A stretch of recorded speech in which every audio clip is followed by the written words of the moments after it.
Les contamos que ALPI es una asociación civil que se dedica a la rehabilitación neuromotriz de pacientes pediátricos y adultos y consta de la entidad posee un servicio de diagnóstico, tratamiento e investigación de patologías orientadas a la rehabilitación funcional y quirúrgica, y además posee un centro de educación terciaria. Vamos a dar comienzo a nuestro ciclo de webinars que realiza ALPI mensualmente, y hoy tenemos la charla que es inclusión laboral para personas con discapacidad, que la va a dar la licenciada Julieta Moranzoni, que la tenemos acá presente. Bienvenida, Julieta. Juli es psicóloga, trabaja específicamente en discapacidad, es la creadora de Sumate, su consultora, y aparte trabajamos juntas también hace más de 15 años en la coordinación del Club de Empresas Comprometidas con la inserción laboral de personas con discapacidad, y trabaja en muchas empresas grandes, medianas y pequeñas. Así que bueno, es una profesional que conoce mucho de la materia, así que te doy la palabra, Julieta, y cualquier pregunta que quieran hacerle, la van escribiendo por el chat, las vamos recibiendo y después al final Juli las va a ir contestando. Recuerden cliquear en Angie aquellos que quieran seguir la lengua de señas. Muchas gracias. Bueno, buenas tardes a todos. Gracias por la presentación, Mari. Gracias, Alpi, por la invitación. Y gracias a todos por sumarse. Voy a compartir la presentación, así pueden seguirme un poquito más.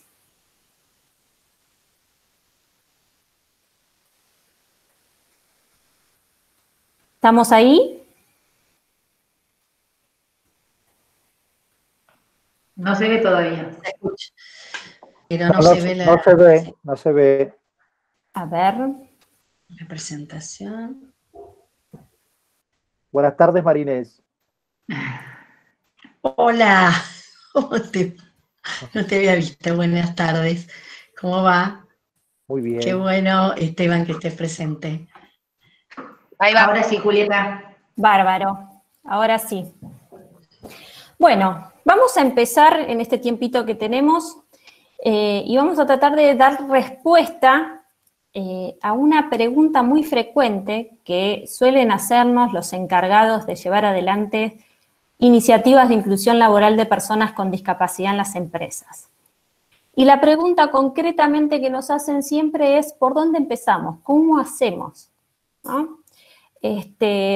Pregunta e inquietud que, por cierto, es súper lógica, ¿no? Porque hay muchísimo desconocimiento del tema, ¿sí? Y es normal que cuando uno emprende algo nuevo tenga inquietudes, tenga dudas, ¿sí? Y sobre todo en Cava y Gran Buenos Aires hay muchísimas instituciones que podemos acompañarlos, ¿sí? A tratar de que en este camino, en este plan de acción que inicien, den pasos firmes, ¿sí?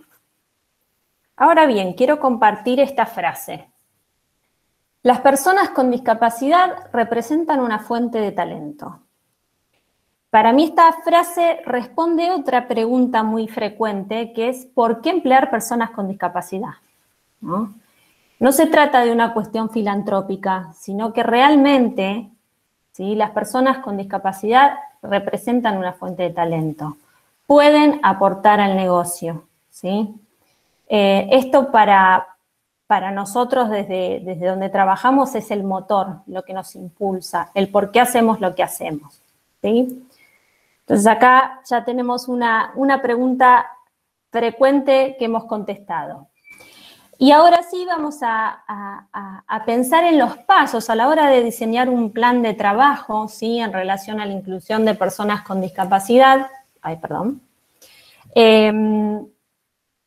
Es importante tener en cuenta, ¿sí?, también que cada empresa es distinta, cada una tiene sus características, sus estructuras, su organización, y también está inmersa en un contexto determinado, ¿no? Y no es menor el contexto de pandemia, que no podemos dejarlo de considerar, ¿sí?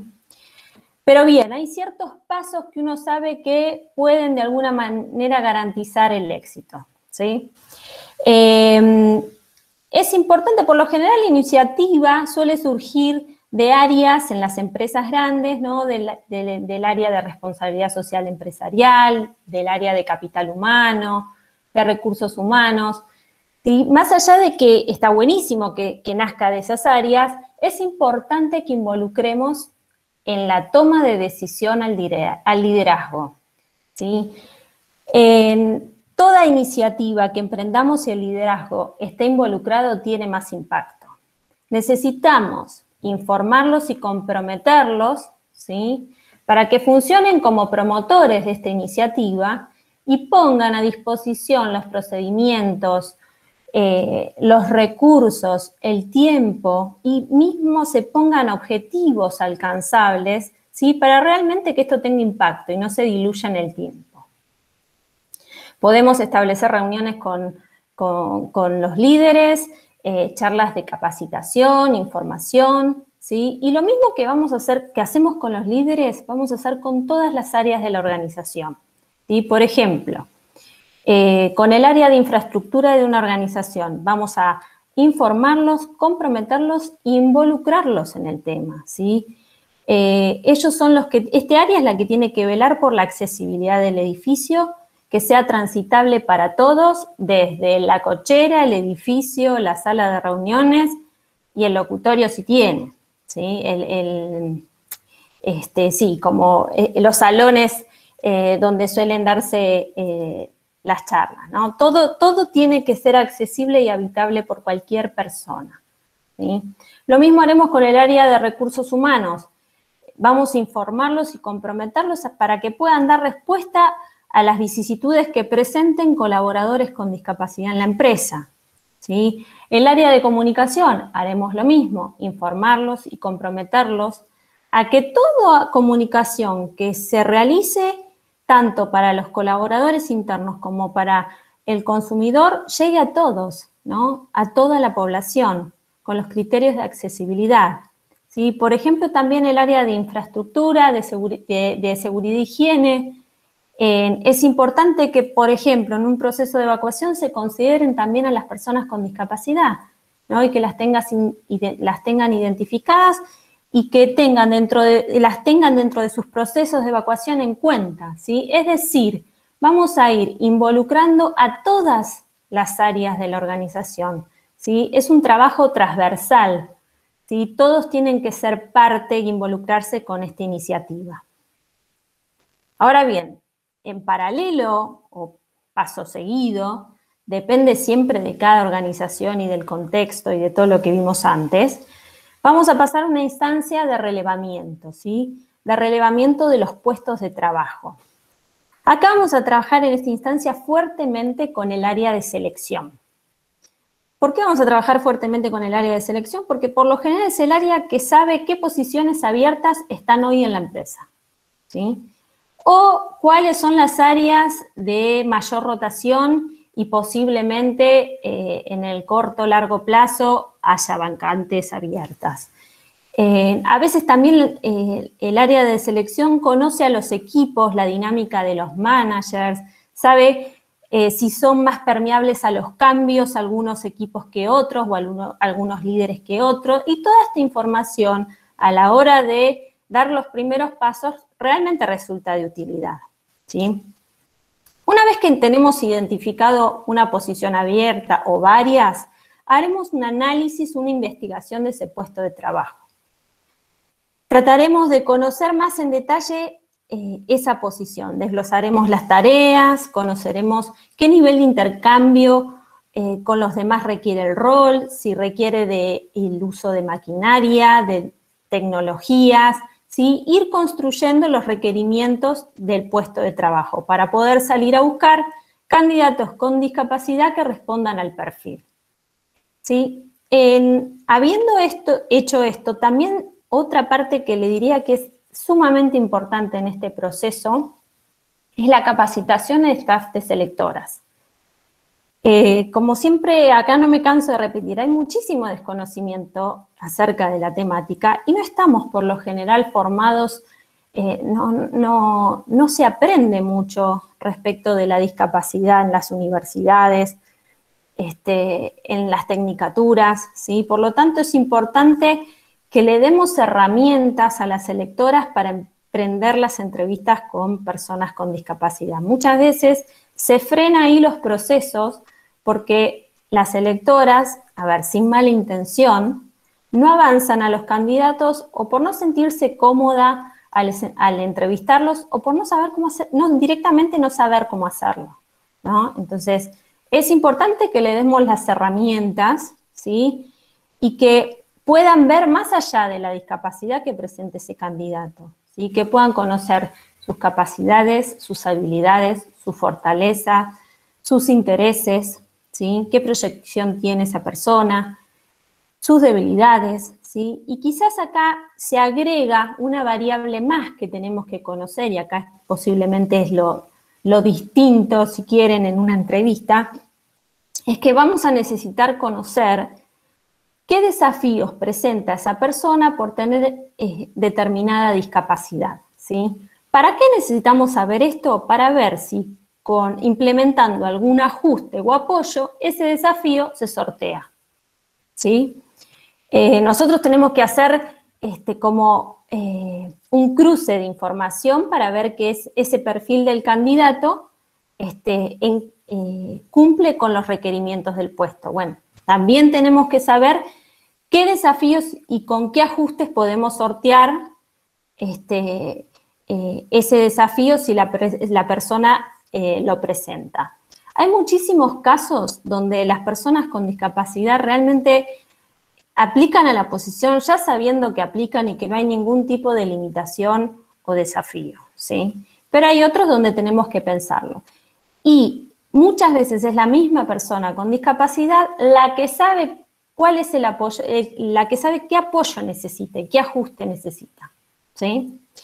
Ahora bien,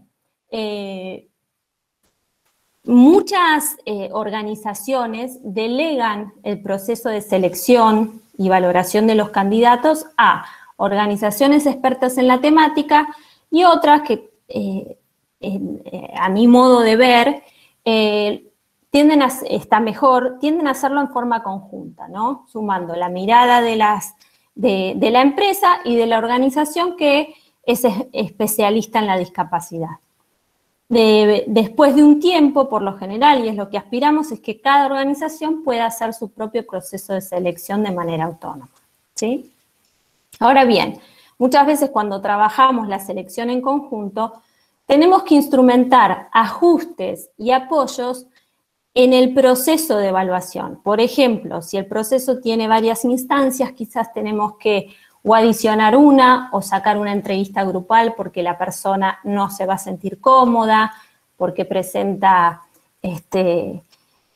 algún tipo de discapacidad donde prefiere y se siente más cómodo y se va a poder lucir más en una entrevista individual, ¿sí? O mismo a veces la entrevista requiere de algún apoyo o de algún ajuste. No es lo mismo como vamos a estructurar una entrevista para una persona con discapacidad motriz o visceral que para una persona con discapacidad intelectual o dentro del espectro autista, ¿no? Ahí mismo a veces tenemos que ya en esa instancia instrumentar algunos ajustes. Ahora sí, habiendo trabajado ya la selección, tenemos el candidato con discapacidad elegido. Otro paso muy importante a dar, es la preparación del entorno, ¿sí? Todos sabemos, ¿sí? Según la convención, la discapacidad resulta de una persona que tiene deficiencias al interactuar con las barreras del entorno, ¿sí?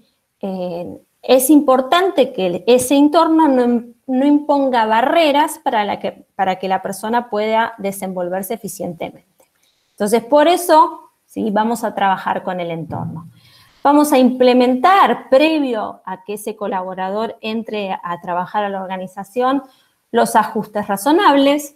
¿Qué son los ajustes razonables? Por las dudas, para que los que no lo saben, son modificaciones o adaptaciones que se hacen en el puesto de trabajo que para el empleador no implican una carga descomunal, ¿sí? Pero para el colaborador con discapacidad le permite realizar esa tarea en igualdad de oportunidades, ¿sí? Voy a dar algún ejemplo de algún ajuste razonable. Por ejemplo, pues, una flexibilidad horaria puede ser un ajuste razonable. Un preparador laboral en el puesto de trabajo, un asistente, pues, puede funcionar como un ajuste. Una modificación en el mobiliario, desde un banquito para que las personas tengan las piernas alzadas mientras trabaja por la circulación, por ejemplo, ¿sí? Algún dispositivo tecnológico, los lectores de pantalla para los sordos, por ejemplo, ¿sí? Hay muchísimos, pero bueno, para que más o menos me sigan, les di algunos ejemplos. Habiendo implementado los ajustes, vamos a tratar a preparar también una charla con el equipo cercano de trabajo que va a recibir al nuevo colaborador. ¿Por qué es importante? Porque vuelvo a insistir en este punto. No todos conocemos acerca de la discapacidad.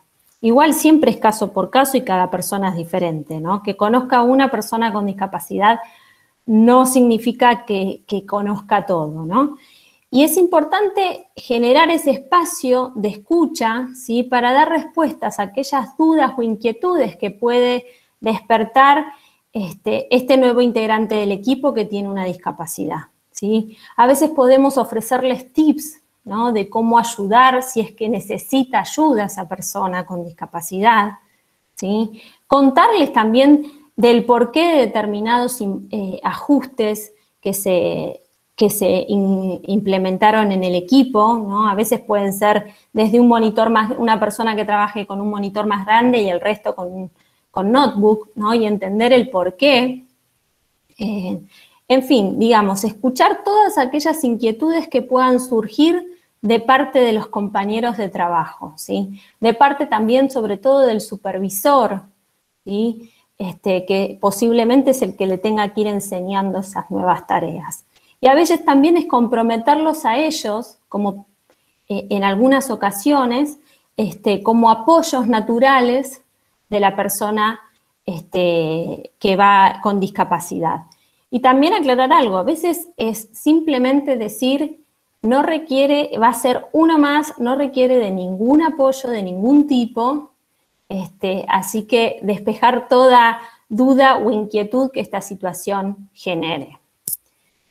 Habiendo preparado el entorno, así luego damos paso a la incorporación, ¿sí? Del colaborador, donde cada empresa solicita la documentación requerida, ¿sí? El diferencial acá es que las personas con discapacidad suelen tener el certificado único de discapacidad y cuando la empresa quiere acceder a los beneficios impositivos o a los planes que el Ministerio de Trabajo tiene para promover el empleo de personas con discapacidad, necesita sí o sí que en ese legajo y que esa persona tenga el certificado de discapacidad y poner en ese legajo una fotocopia del CUD, le dicen CUD, ¿sí?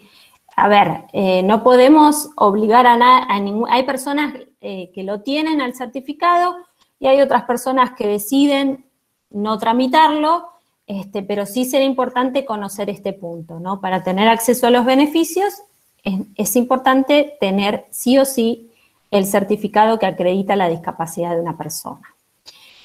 Luego de la incorporación y de cumplimentar todos la documentación, dependiendo del rol y de las características y el tipo de discapacidad de la persona, podemos implementar algún entrenamiento, ¿sí? Inclusive un entrenamiento adicional al que haga el resto, si es necesario, para que de alguna manera la persona se ponga a tono con las tareas. No necesariamente en todos los casos esto es necesario, ¿sí? Insisto, dependiendo del tipo de discapacidad y del rol. Y por último, algo muy importante que garantiza de alguna manera y nos permite ir viendo cómo viene todo el proceso es el seguimiento.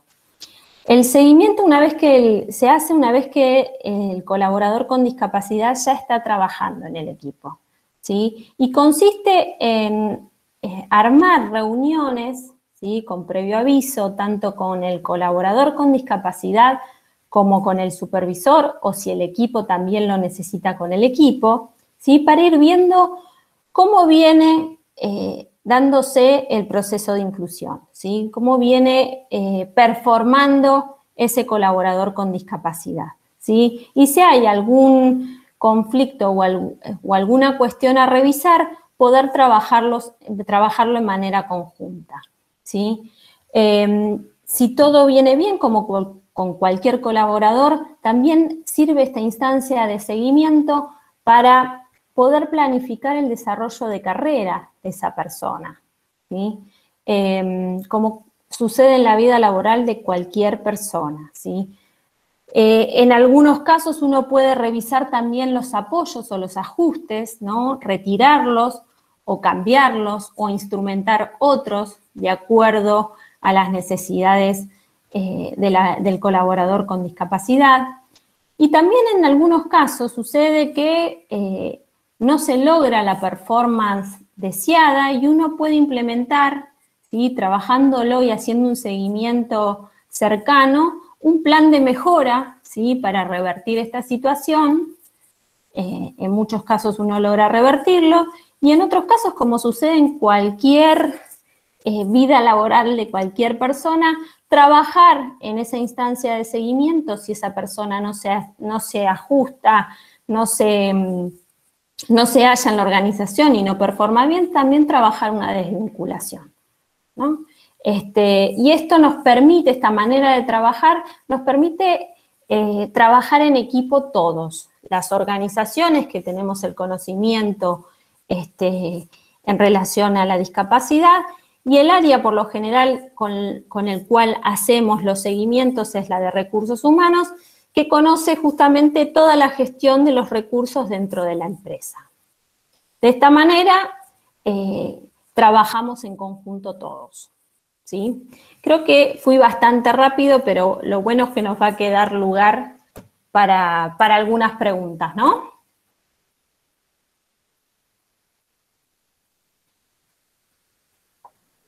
Sí, Juli, ahora pueden hacer las preguntas quien desee levantar el micrófono. Hola. Hola. ¿Cómo estás, Julieta? Esteban Bejarano Sandizaga te habla. ¿Cómo va? Un gusto. Yo te quisiera hacer una pregunta. Vos hablaste al comienzo de todo, como parte del punto de partida, el tema de la sensibilización y trabajo con la alta conducción para, como todo proceso que es estratégico, el acuerdo, porque si no nada se puede seguir adelante. ¿Cómo trabajás vos, digamos, una vez que esa alta dirección te dice, ok, sí, porque esta es para nosotros una dirección, lo queremos así? ¿Cómo se trabaja con el cuerpo organizacional respecto al tema de los prejuicios, al tema de los sesgos, al tema de los miedos que todas las personas puedan tener respecto de trabajar con personas con discapacidad, ¿no? De todos los prejuicios que existen, de que entonces no va a entender nada, de que entonces se les va a dificultar la tarea, que las van a tener que hacer más lentas, de que se van a tener que quedar más horas porque la persona esta no va a saber hacerlo, bueno, etcétera, etcétera, etcétera. ¿Cómo se trabajan todos estos aspectos? Bien, perfecto. Como vos decís, los prejuicios, los preconceptos, los sesgos están muy presentes, ¿no? Tenemos que trabajar mucho por desarraigarlos. Yo propongo ir haciendo charlas de sensibilización y de información, generar espacios en las empresas, encuentros con los colaboradores en general para trabajar estos temas, para involucrarlos, ¿no? Y que sobre todo entiendan que no se trata tampoco de trabajar solo por los nuevos colaboradores con discapacidad que vengan, sino que la discapacidad es una puerta abierta para cualquiera, ¿no? Entonces empecemos a trabajarlo ahora, porque nadie está exento, ¿no?, de que nos suceda ya trabajando en la empresa adquirir algún tipo de discapacidad. ¿Y qué respuesta queremos nosotros de ese entorno donde vamos a diario, ¿no? Entonces, creo que no se trata de trabajarlo solo por una iniciativa futura que queremos hacer, que se nos ocurrió hacer, sino que esta es una realidad, ¿sí? A mí me pasa en organizaciones donde justamente el tema está muy trabajado y nos enteramos que, está bien, una organización muy grande, pero 2 personas por mes levantan la mano de que adquirieron una discapacidad. O sea, entonces, esto también es importante que seamos conscientes, ¿no?, de la urgencia de empezar a trabajar en estas iniciativas, ¿no? Y es un trabajo constante de informar y sensibilizar, ¿no? Yo igual soy optimista porque veo que las nuevas generaciones, ¿no?, yo justamente doy charlas en las empresas y veo que quienes compartieron aulas con personas con discapacidad, quienes compartieron universidad con personas con discapacidad, nos sacan ventaja a los que tenemos más edad, ¿no? Esto lo tienen un poquito ya más masticado. De ahí la importancia de la educación, ¿no? De apuntalar ahí en la educación inclusiva. Totalmente, totalmente. Muy bien, muchísimas gracias, Julieta. No, por favor. ¿Alguien más que quiera hacer alguna pregunta? Quería darles la bienvenida también, que hay gente de Esquel y de Salta, así que bienvenidos a ambos.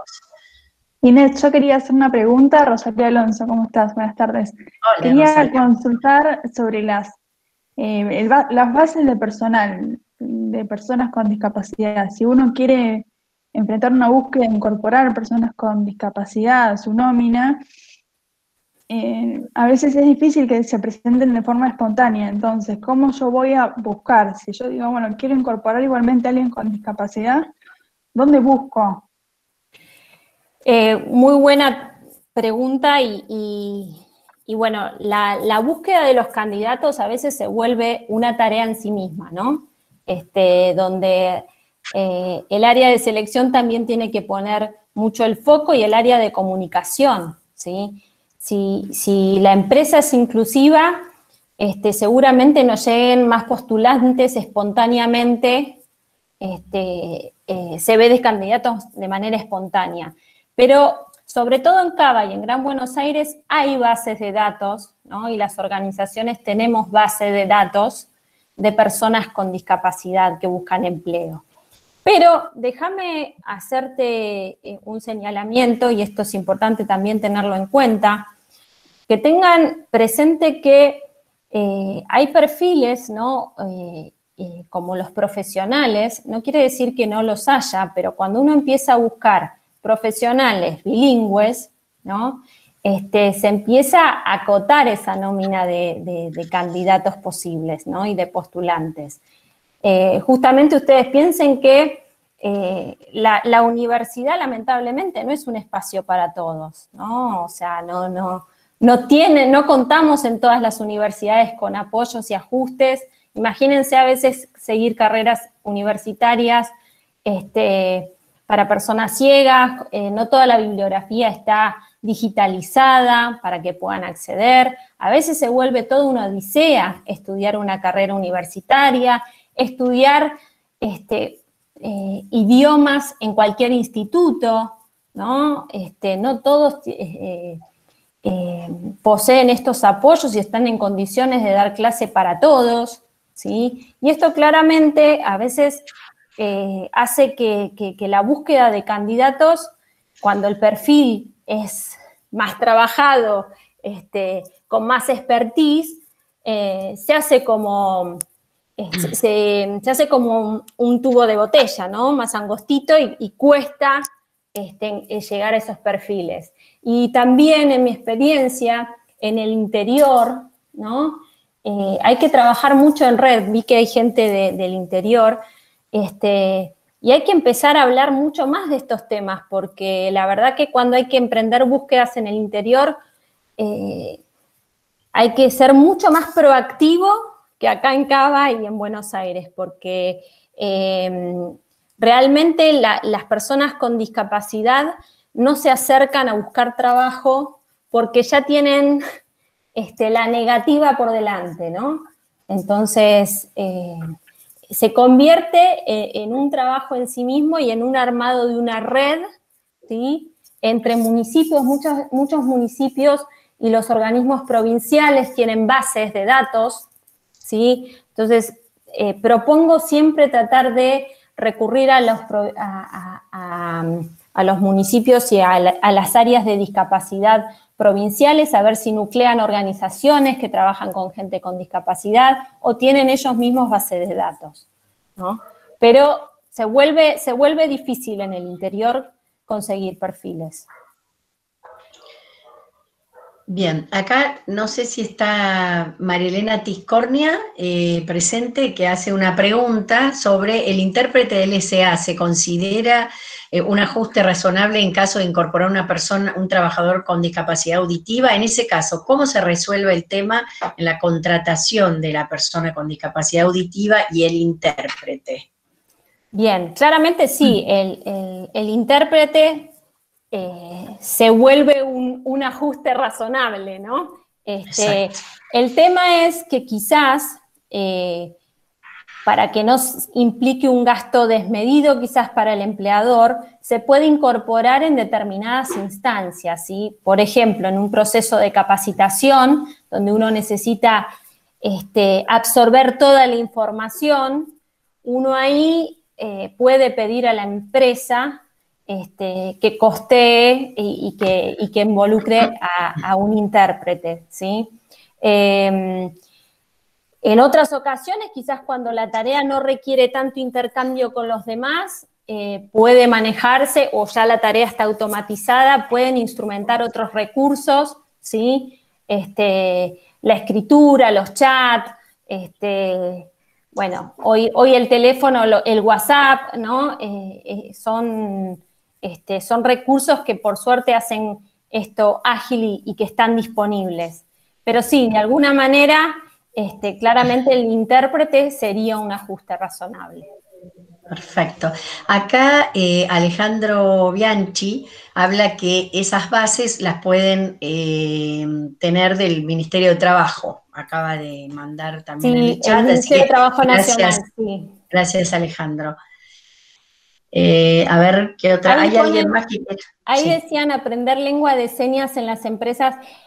Hay que tener en claro que a veces en el imaginario social la lengua de señas parece algo que se aprende con 2 o 3 clases, y no es así, ¿no? Es una lengua, tiene su estructura, lleva su tiempo, y así como pasa con el idioma inglés, ¿no? Que uno no es que pone un curso y nivela a todas las personas y todos salen con un curso con un nivel intermedio, ¿no? Lleva realmente su tiempo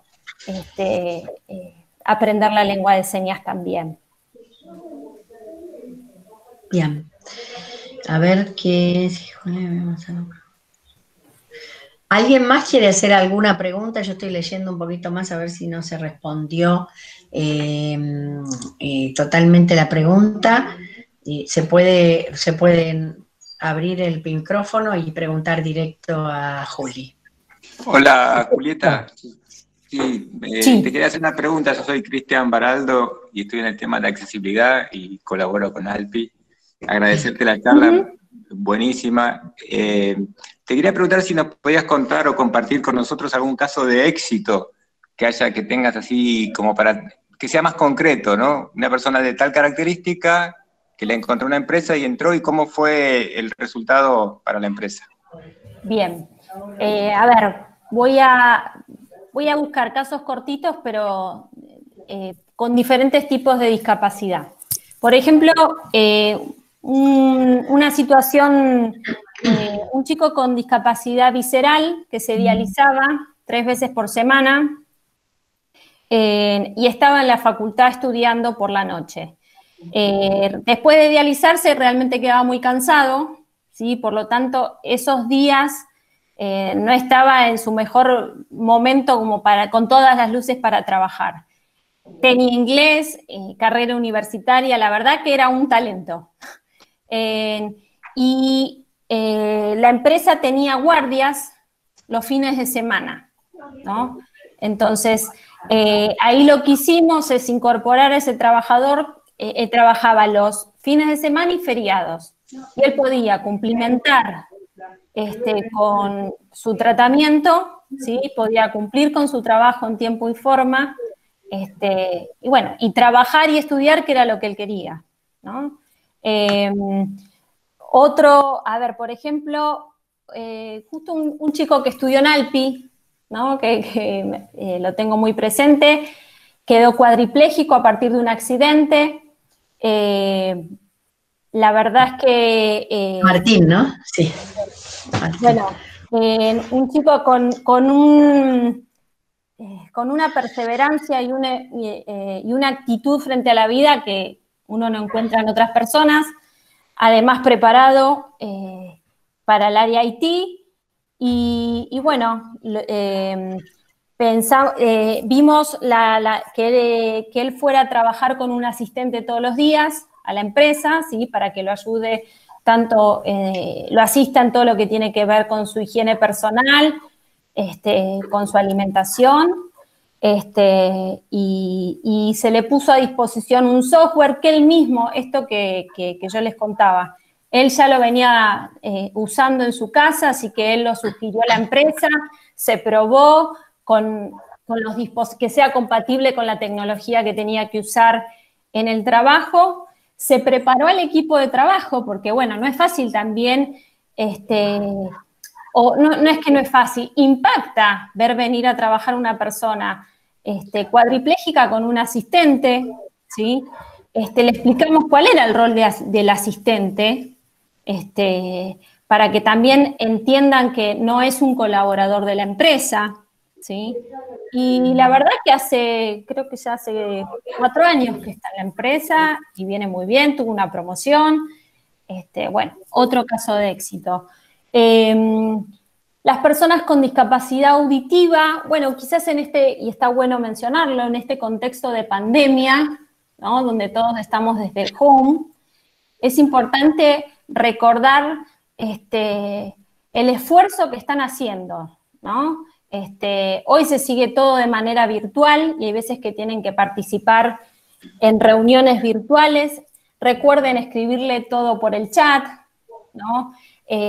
Hoy por hoy los intérpretes, sumarlos a esas reuniones por chat, son de mucha ayuda, ¿sí? Y los que tienen resto auditivo y logran seguir una call, también manifiestan que al finalizar el día están agotados, ¿no? Porque la tensión de poder seguir las reuniones virtuales donde nos superponemos las voces, el respetar los turnos para hablar, ¿no? Bueno, eso está bueno también reflexionar acerca de esto.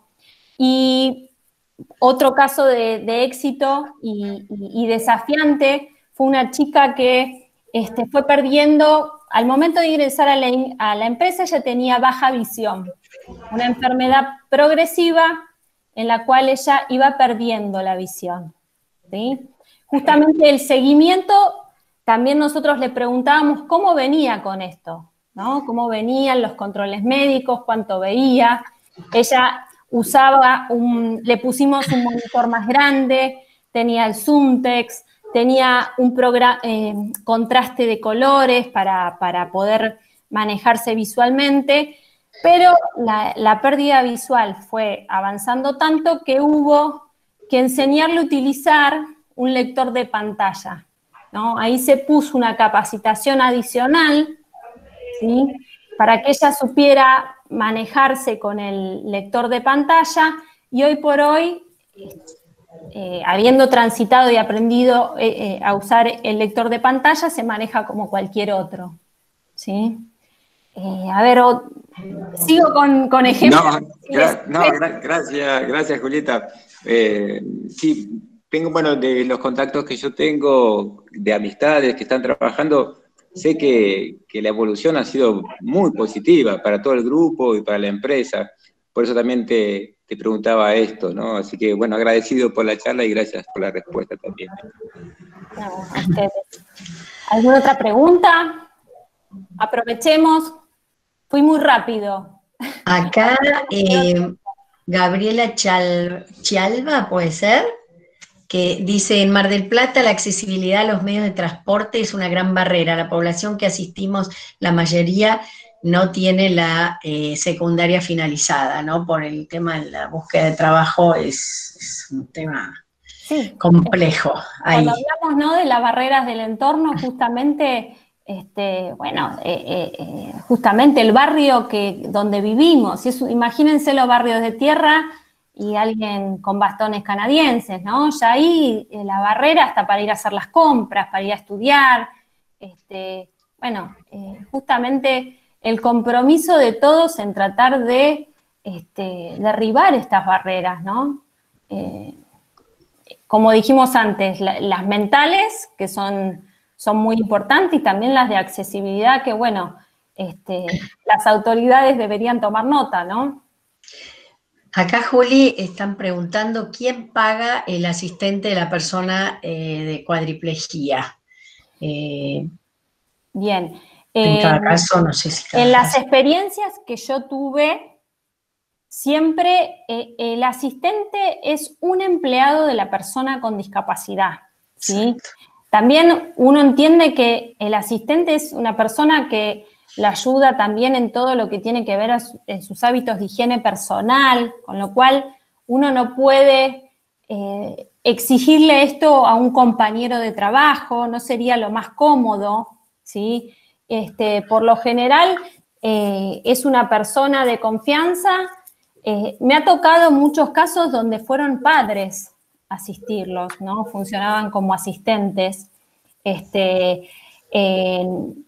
Cuando uno después, la verdad que en mi experiencia me doy cuenta que lo mejor y por lo general lo paga la obra social de esa persona. Eso te iba a decir, sí. Y la verdad que justamente uno busca, como cualquier persona, la independencia, ¿no? Y de los padres y a veces incomoda, ¿no? Pero hay realidades donde o son los padres o hay veces que sucede que el asistente se enferma y bueno, va el padre a ayudarlo en estas cuestiones, pero en realidad lo que tiene que quedar en claro que no es un empleado o en los casos que yo tuve nunca fue un empleado que pone la empresa, ¿sí? Exacto. Es alguien un apoyo que trae la misma persona con discapacidad, y que lo ayuda, inclusive en su casa a veces, ¿no? Bien. ¿Alguna otra pregunta o alguien que...? Yo quería hacer otra pregunta. Juli, quería saber si hay algún programa específico para mujeres con discapacidad, pensando en todo lo que se está haciendo hoy en relación a equidad laboral de género, pensando por ahí en la situación de las mujeres con discapacidad, y si hay algún plan o programa en particular donde se pueda hacer foco. Mirá, en realidad, en mi experiencia, las empresas trabajan todo el tema diversidad y de alguna manera es transversal, ¿no? O sea, género, discapacidad, LGBT, digamos que yo tengo casos de personas trans con discapacidad y, digamos, se trabaja de igual manera, o sea, lo que le sucede a las personas, la población con discapacidad no es ajeno a todo lo que sucede al común de la sociedad, ¿no? Y la verdad que uno, por suerte en las empresas está trabajando mucho en estos tres ejes, ¿no? Entonces, por lo general, digamos que no es que uno trabaja género específico con las personas con discapacidad, esto lo trabaja género en general, discapacidad en general y bueno, LGBT también, ¿no es cierto? Perfecto. ¿Alguna otra pregunta? ¿Alguien que quiere preguntar directo? Hola, soy Natalia Esquisato de Iguay. Hola. ¿Qué tal? ¿Cómo te va, Natalia? Bien. ¿Qué piensan de la cuestión de para poder medir, relevar datos desde el momento uno, ¿no? Como empresa, por ejemplo, tuvimos un debate de que querían agregar la pregunta en las postulaciones de si la persona tiene o no discapacidad, con el fin de entender cuántas personas se postulan con discapacidad, pero también surge la duda de hacer una pregunta muy personal, que en realidad no nos interesa en esa primera instancia, salvo que la persona necesite algún ajuste, que creemos que eso se puede conversar luego. Entonces, bueno, si no tenemos el dato, no sabemos qué pasa, pero para recabar el dato nos metemos también en un terreno que puede sonar molesto, incómodo, inconveniente. Sí, la verdad que este punto genera debate y discusión, ¿no? Pero a veces yo me pregunto, te doy un ejemplo concreto. En una de las empresas para aplicar a cualquier posición, cualquier persona tiene que dejar un video hablado de X minutos hablando de él, ¿no?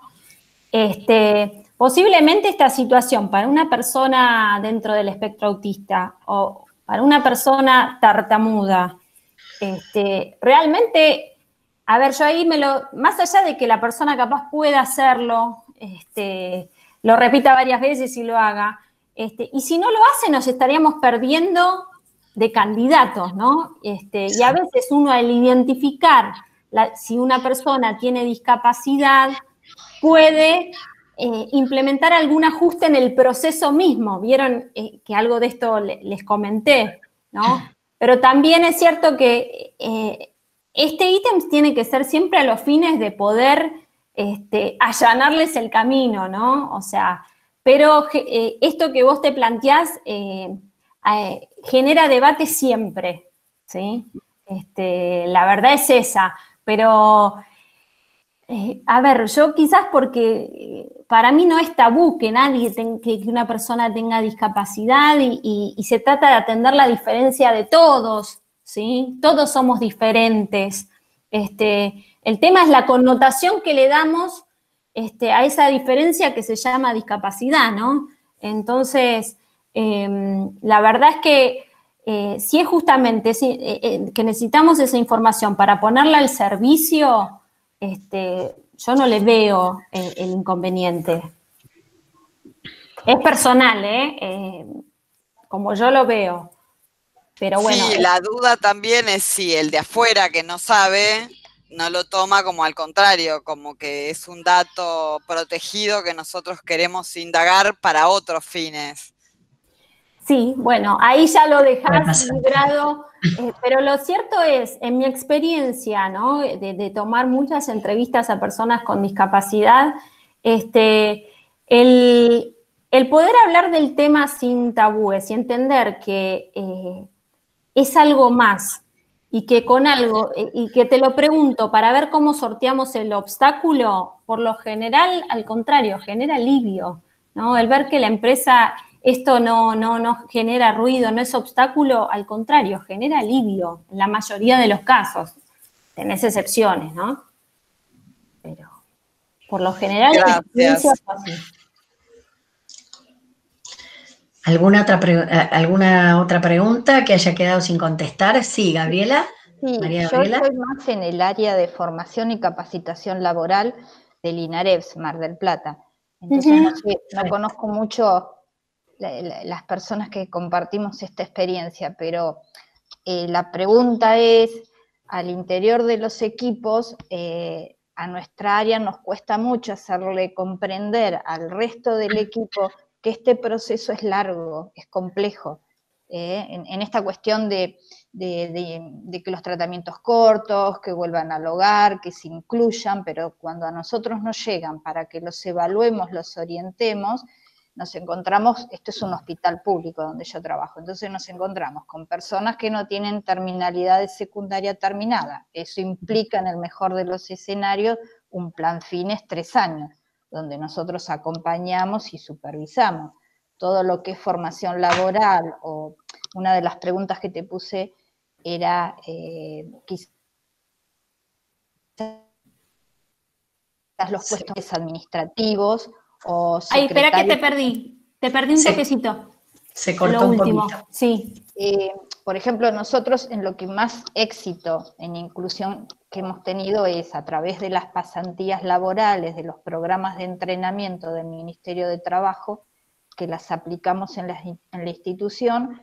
Entonces hacen una pasantía, nosotros le llamamos pasantías, no serían, es programa de entrenamiento, y bueno, esas personas como condición es que tengan el secundario y una fuerte formación en lo que es informática, manejo de Excel, de Word, y bueno, todo eso lleva un tiempo, no menos de 1 año, 2 años o 3, ¿no? Entonces, siempre hay como una resistencia, porque por el mercado común, estas personas no pasan ningún preocupacional, ni acceden a puestos. Bueno, esto es un trabajo que tenemos y que hacemos, ¿no? Los que conocemos un poco la población con discapacidad, y es un poco, va en línea con lo que dije antes, ¿no? De que justamente cuando buscamos perfiles universitarios y trilingües, y bueno, estamos en problemas, o buscamos personas con 22 años y con 5 años de experiencia, ¿no? Y justamente hablamos de una población a la que no se le suele dar la oportunidad. Bueno, veamos si con algún entrenamiento, ¿no? esta experiencia puede ser sorteada, ¿sí? Pero es cierto que tenemos que también no perder de eje, digamos, características generales del colectivo y del colectivo de personas con discapacidad, y sobre todo cuando te vas a algunas ciudades, algunas localidades, ¿no? Donde realmente la posibilidad de estudiar y de formarse está mucho más limitada, ¿no? A veces el trabajo, yo trato de trabajar con las selectoras y con los líderes en, ¿realmente necesita esa experiencia o lo podés tomar sin experiencia? ¿Realmente necesita el secundario para hacer esa tarea operativa, ¿no? Y contarle de esta realidad, lo que le costó a este joven y lo que le está costando terminar el secundario y por qué, ¿no? Entonces, bueno, en esto es que tenemos que seguir trabajando, lo hablábamos con Esteban, ¿no? Lo de la sensibilización, la información constante, porque, bueno, son otras, hay situaciones y realidades muy distintas. Bien. Juli. Sí. ¿Me escuchan? Hola. ¿Qué tal? ¿Cómo te va? Buenas tardes. Mira, justo vos antes habías tocado el tema de la discapacidad visceral y hay discapacidades como por ejemplo la que dijiste, de dializar, que pueden ser resueltas con, yo por ahí puse la pregunta, si el teletrabajo sería un ajuste razonable. Y también hay otro colectivo u otro grupo que está muy afectado porque no reciben prácticamente oportunidades laborales por el temor del empleador de tener una persona con problemas de salud mental. Me estoy refiriendo a quienes tienen esquizofrenia, bipolaridad, trastornos de hiperactividad, etc. La verdad es que es gente que realmente tiene un gran talento. Yo conozco mucha gente porque están vinculadas a través del trabajo que hacemos nosotros con Proactiva, y la verdad es que yo siento como que ahí el teletrabajo, y sobre todo ahora que estamos en esta época en donde inclusive hay una ley sancionada de teletrabajo, se podría tomar como un ajuste razonable para que esas personas puedan trabajar en un ambiente aislado en su domicilio y que baje un poco el nivel de temor de las empresas, ¿no? Se podría empezar a trabajar en eso. Totalmente, coincido. Inclusive el tema del home office venía a ayudar mucho a las personas que quizás hacen tratamientos de rehabilitación, ¿no? Ese día poder ponerse kinesiología en casa, al mediodía, ¿no? Por eso yo te decía lo de discapacidad visceral, las personas que tienen colitis ulcerosa, por ejemplo, que no sé trabajar desde la casa. ¿De qué se trata? Es un problema serio que inclusive a veces el empleador lo mide en temas de productividad. Una persona que no es productiva, a lo mejor tiene un talento buenísimo, pero tiene una necesidad muy, muy particular y a veces es difícil en una empresa y uno en la tranquilidad de su domicilio puede rendir mucho más. Entonces digo, hay que empezar a ver esas cosas y confiar que la persona que tiene un trabajo porque lo necesita y lo está haciendo de manera remota en su casa, tiene que tener otra forma de medición, ¿no? Objetivos de tiempos para cumplir determinada cosa y no la productividad del día a día, que es lo que hace a cada minuto. Digo, lo comento porque me parece que hoy tenemos que tener en cuenta el teletrabajo como ajuste razonable para algunos casos, ¿no? Totalmente. Es una buena propuesta. Bueno, nosotros se nos está acabando el tiempo, entonces lo que queríamos comentarles es que todas las preguntas que quieran formular y que por ahí no haya habido el tiempo necesario para hacerlo, pueden enviarlos, que nosotros se los hacemos llegar a Julieta. Y también comentarles que el mes que viene, en el mes de octubre, vamos a tener la otra webinar que se llama Responsabilidad Ciudadana, su impacto en la salud en tiempos de pandemia. Para todos aquellos que quieran participar, van a estar seguramente recibiendo el mes que viene la invitación. Así que desde ya, Julieta, muchísimas gracias por haber participado. La verdad que es súper interesante todo lo que aportaste y todas las preguntas que hayan quedado, vuelvo a repetir, nos las envían y Juli nos las estará contestando. Así que muchísimas gracias. No sé si gracias Juli, a todos, un placer. algo, Gracias a ustedes. Muchísimas gracias por participar. Chao, Daniel. Esteban. Gracias. Chao, Marcucci. Chao, Esteban. Chao, Daniel. Aida. Chao, Marinés. Besos a todos. Chao, chao. Hasta luego. Un beso grande para todos. Hasta luego.